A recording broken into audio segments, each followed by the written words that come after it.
Delta, or as some may call it, Delta Patrol, was produced by Thalamus, a reputable company delivering quality Commodore 64 releases, and was also created by Stavros Fasoulas, known for his excellent coding and graphics in his games.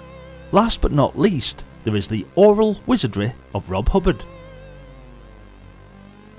It may look a bit barren at first, good old space you know, but the objects are well pixelated even though you might be thinking that there is perhaps a bit too much metallic greyness.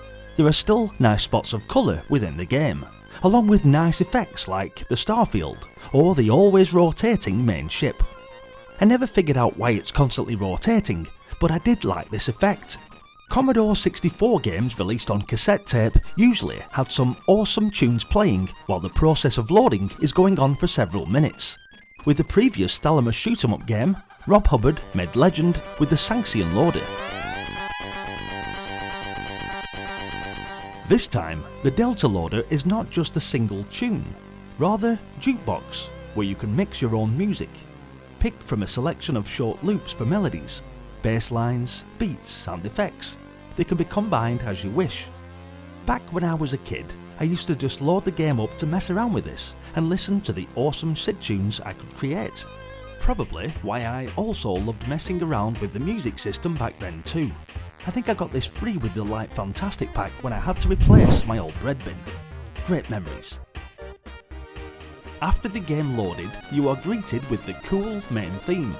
It is inspired by the soundtrack of an art movie called Koyaanisqatsi, and very much Philip Glass inspired, but made with much more action blasting atmospherics. During gameplay, the sound effects are pretty uninteresting on the long run. If you press F5 at the main menu, they can be traded for some enchanting atmospheric music that is both very dynamic and slowly keeps evolving. All the tunes serve the game's purposes well, and are also a blast to listen to in themselves, like I mentioned earlier.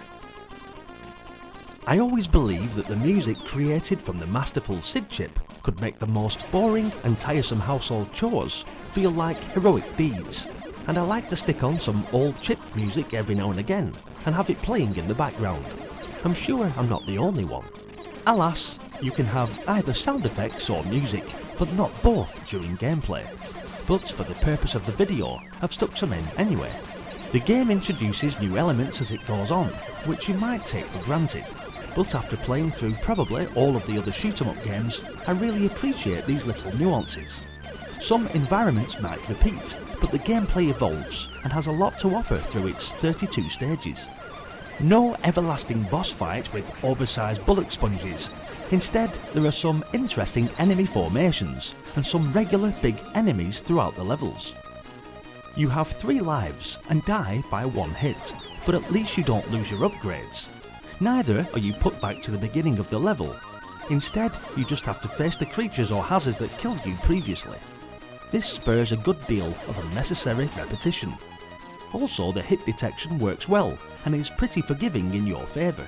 Your ship starts up almost uselessly slow and weak, as in most of the games of this ilk.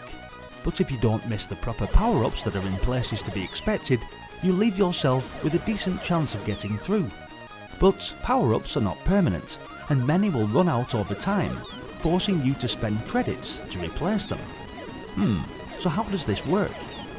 The power-up system requires you to destroy complete waves of opponents in order to earn a credit, which can be used at periodic intervals to collect new weapons.